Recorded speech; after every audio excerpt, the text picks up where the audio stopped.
wrestling fans, and welcome to another episode of the internationally known Dudes at Ringside podcast. Well, this is second day for PPW 100 week, and why not? Why not I hit the gold. I was like, ding ding. What the hell? Gold. Well, our podcast is the internationally known home of champions. So why not do my Wednesday before PPW 100 week strike gold? Let's give a warm Dudes at Ringside welcome to the ones, the onlys, the PPW Tag Team Champions, and the PPW Television Champion, Primal Fear. Welcome, boys. Welcome to Dudes at Ringside. Thanks for having us, bro. Oh my gosh, man. I'm amped. I'm so excited. So, if my internationally known fans are not familiar with Primal Fear, and why would they not be? Introduce yourselves. Listen, my name is Adrian Soriano. I'm Gabriel Hodder. Matthew Ullman. And we are all fight, no flight, Primal Fear. If you don't know us, now you do. Nice. Wow, that's so awesome. So, who trained you guys? So our training originally began at the Monster Factory. I was originally trained by Damian Priest. Adrian and Matthew were trained by Damian Priest as well, but they had a little more time with QT Marshall than I did, so they could talk more about him. He was there. He left the Monster Factory like right when I started. We had a little bit of QT Marshall, a little bit of Blue Me. We had Bill Walls there, who was an ECW for a little bit of time. For I think a good amount of years, he's at ECW. But our most time we were there, we were always like under the wing of like Damian Priest for like a couple years. Wow. You next, TV champ. You're next. Yeah, me and Matthew started training in 2015. Gabriel joined a little bit afterwards, and then we got accepted into the Ring of Honor dojo in 2018, right? Late 2018. Yeah. And we were there for about a year or two before the school got shut down due to the pandemic. During that time, we were traveling to different schools, different places to roll around in different rings until we came across the Skid Row Academy in Deptford, New Jersey.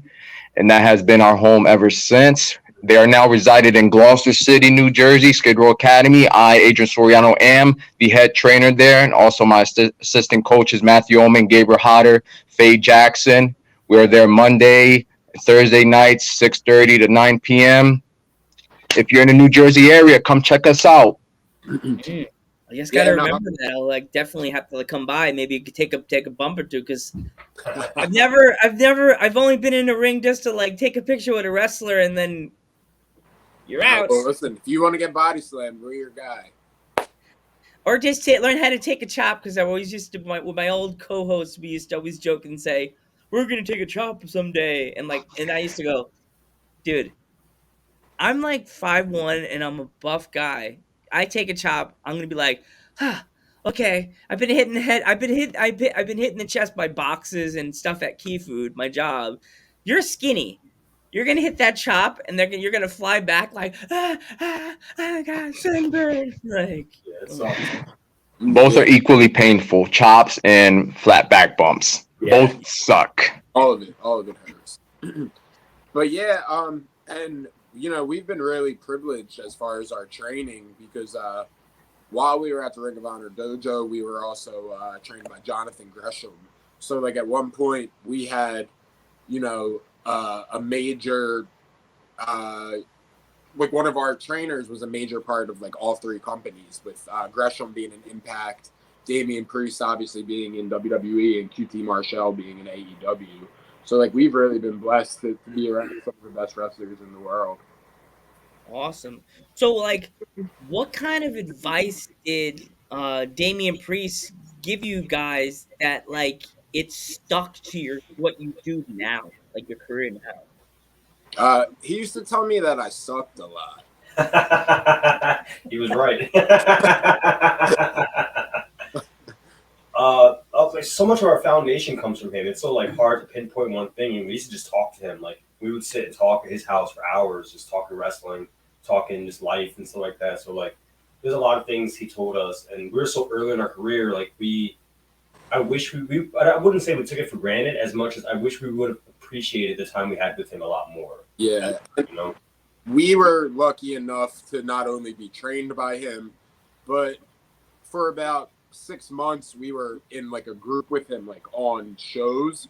So like we got to be in the ring with him, you know what I mean? And like just being next to someone like in his level of like in the ring, you just pick up on little things like, you know, he used to whisper to us like slow down or, you know, do this, do that. And like it was always just it was unbelievable, like seeing how he was so aware of what was always going around, like on around him. And like you learn from that, you know what I mean? The only way to learn from that is to be in it. Awesome. I don't know. For me, the biggest thing I've gotten from Damian Priest was the way he would go about presenting himself, presentation. You know, he always carried himself like a superstar wherever he went. Not just because he was fucking tall as hell, but but wherever he went or anywhere, any room that he entered, he would always have heads turning to look at. Oh, who's that guy? Who's that guy? And same on shows too, like the way that he wrestled, the way he carried himself during his entrances, and you see how he did that in Ring of Honor, and you see how he's doing it today in WWE. Damian Priest has been a huge guy on presentation, and that's what I've gotten from him. Like you have to stick out. Like what can you do to stick out from a group of people, you know? And I feel like he's always done a very good job at sticking out. Awesome. They said look like a star. Always look like a star. Yep. So let's flash it back to when you guys all individually started in the business. Like, what was your energy like when your very first match? Energy, nervous. Yeah, big time. Big time.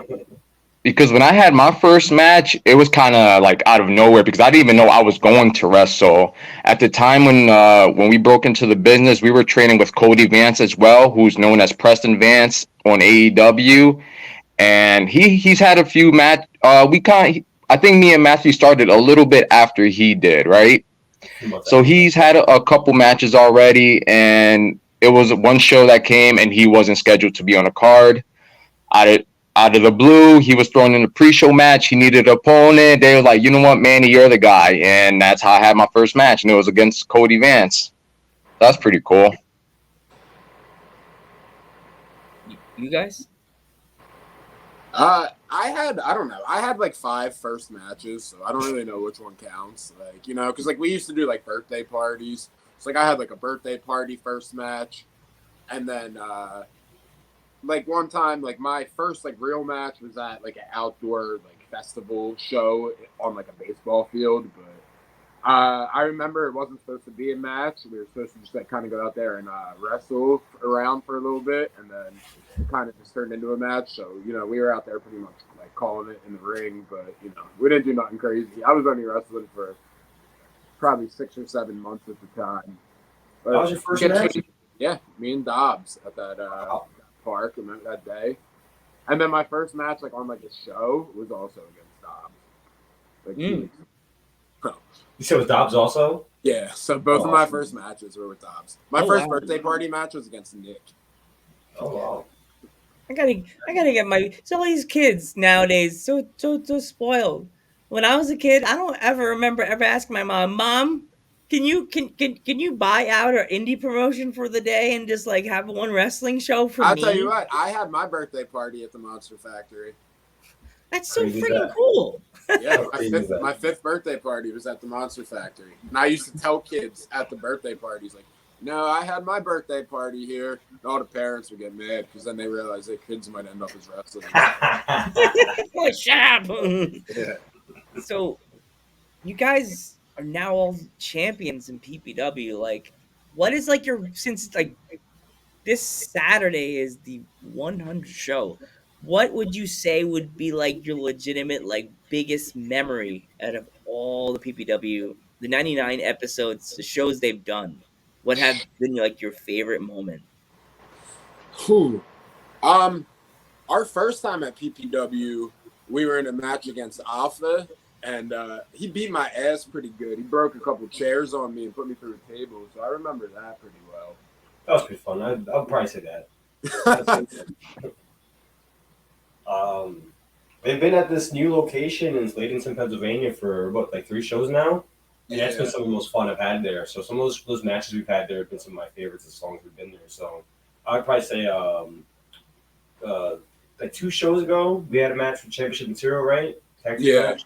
That's probably one of my favorite matches we've had. Yeah, that was fun. That was a good match. So For me, it'd probably be the event where we won all the championships that we currently hold. Because for a while, we've heard before we started working for PPW, like from the outside, we thought, man, this is a super hot promotion. They're bringing in big names, and like we need to be a part of this show. You know, we need to be seen in front of like the names that they're bringing in. And it took some time, but eventually we did get an opportunity to come in and work. And you know, they were happy with what they saw. I guess we presented a certain kind of package. It's what we try to do every time we show up at a new promotion. You know, we try to present our package to the promotion and see if it's something that they can work with, which is usually yes, because you know we're Primal Fear. we're car baby. Yeah, I mean, honestly, I think every promotion, maybe not every, but I would say 9 out of 10 promotions that we've been to, we've ended up champions at. Wow. Mm-hmm. But yeah, so they brought us in, and like we were heels when we first came in. You know, the people were born Primal Fear. Why would you boo us? We're handsome guys. But then eventually, you know, the crowd started cheering for us, and then eventually Adrian Soriano won the television championship. Adrian Soriano has been successfully defending that championship. And then Matthew Ullman and Gabriel Hodder were able to capture the tag team championships. And once that happened, that was my moment right there, because you know, like I said, we started from trying to get into the promotion to getting into the promotion to earning our spot on the promotion to finally capturing the gold on the promotion. Wow. That's awesome. And now you're on the internationally known Dudes at Ringside. Yeah, now we're on your podcast. It's only up from here for Primal Fear. Yeah. Honestly, though, if you ask me this question 2 weeks from now, I might have a different answer, because I am really looking forward to this next match. Ooh, there's a good match coming up. Which is, my brother? Which is? So we have Big Dan and Havoc in a slim pin street fight. And to go on the record, you know, some wrestlers have their little match types. Well, there was a period a couple years ago where Primal Fear's specialty matches was street fights, because we did about 8 in a row. I haven't had one in a while. Yeah, I've been itching. I've been itching. It's been a long time. Table or two. So that's a good tie-in question for me. Guys, like, first and foremost, the television champion. What is going through your mind that this Saturday you have a big television championship match? Like, what is your training regimen like? Like, what kind of video footage are you watching for your opponent? Like, listen, the only video footage I watch back is my own, because I have to watch where I have made my mistakes, and I have to know to not make them again when it comes to my next match. And this coming Saturday, you know, it's going to be my first time defending my championship in a triple threat match. And you know, I'm actually looking forward to this match, because it's just going to be another reason, or it's going to give me another reason to why Adrian Soriano has been the best television champion that PPW has ever had. Listen, when I won that championship, they threw away that old championship and they gave me the fresh one, because they knew what Adrian Soriano was going to bring to the table. And if you think if these two young bucks are going to take a championship that I have elevated to a whole new level, then they got another thing coming. Hmm. So if I were them, they should go back and watch old Adrian Soriano matches so they could learn and see and try to get ready for this upcoming match, because Adrian Soriano brings something new to the table every single time. So when they think that they're ready, that's when I surprise them and I'm able to walk away. And I'm over 220 days now as television championship There or we go. champion. There we go. Preach, man, preach. The So, goal is 300, baby. oh The wow, goal is 300. it's gonna And happen. then once I hit 300, the goal is a year. Yep. Oh yeah, you gotta keep yourself up and just keep going. Just keep running with that title, and you'll have it.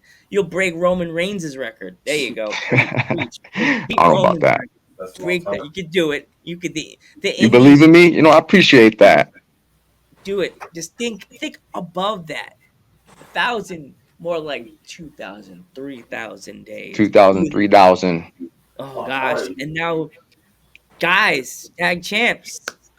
Like, what have you guys been building up for this match? Like, what's your training like? What kind of videos have you been watching about your opponents? Whew. I've just been watching a bunch of fight videos on YouTube, just like kids in high school beating each other up. Beat each other up, yeah. That's my game plan going into this match, just punches and kicks. Last time we seen them in the ring, they ended up cheating, They hit us with a chain. They hit me right here with that chain, and I'm out for some revenge on Saturday, man. Like I said, street fights are my personal favorite type of match, and I can't wait to get in there and see what kind of violence I can produce. Yeah, I've just been like a ninja turtle. I've been in the subways, swinging nunchucks and swords and bow staffs and all that stuff. It's been crazy. Wow, awesome.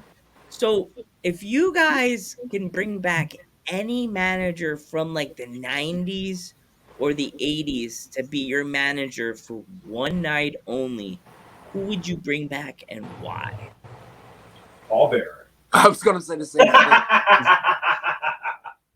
Yes. Okay, that's it. We're over. Primal Fear! Yep, that's my pick. Because I want to earn magic. I want to be able to shoot lightning like Raiden. Yeah, that's cool.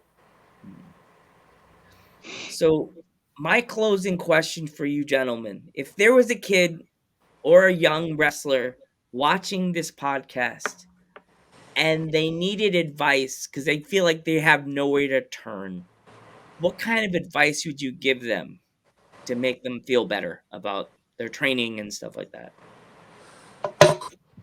Man, when it comes to like wrestling, the hardest part of any aspect of it is just showing up.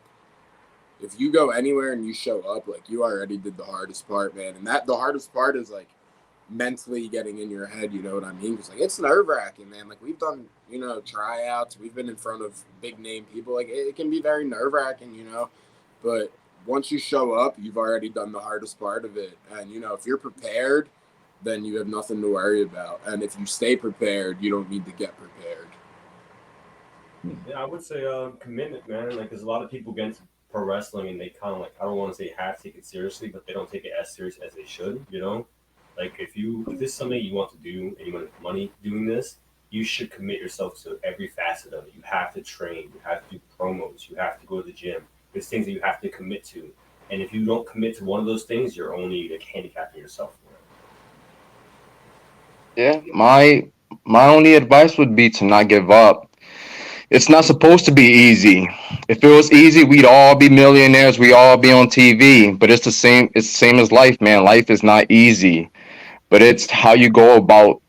How do you work through your struggle? Do you let the struggle beat you, or do you overcome the struggle? You have to overcome the struggle. That's why we go with the moniker "all fight, no flight," because as much as sometimes things get scary, like don't let it prevent you from doing whatever it is that you want. You gotta be like bigger and badder and stronger than whatever it is that's coming your way, because you can do it. You just can't give up. Just keep pushing. Awesome. Thank you so much, guys, for coming on the podcast. You don't understand how much I appreciate it because internationally known home of champions. Got to add some awesome PBW You got the goals. best So champions right here. And after this got Saturday, that you're damn looking at right. still champions. Yes, Still as champions. I always say, dudes at Ringside has the magic. So I'm already. It's not. I'm saying this now, and I'm gonna get this recording and I'm gonna play it the Monday after. Still Champion. television champion. We go. Still tag team We champions. go. My guest for tonight, Primal Fear. Still champions. That's Damn it. right. That's all. At the end, and no dot dot dots. These Yep, boys are and gonna be still. champions for a long time. That's it. PPW.